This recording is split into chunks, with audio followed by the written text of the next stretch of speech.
Viral petugas Samsat Cikande terekam main game saat antrean panjang, warganet geram.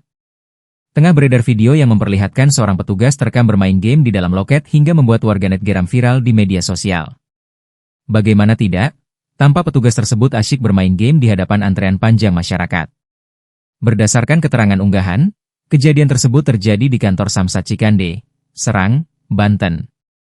Video tersebut viral usai salah satunya diunggah oleh akun TikTok Serang VIP dan hingga kini telah ditonton lebih 1,2 juta kali tayangan. Dalam video berdurasi singkat itu, pria berkacama itu diduga asyik bermain game dengan menggunakan ponselnya yang berada dalam posisi horizontal.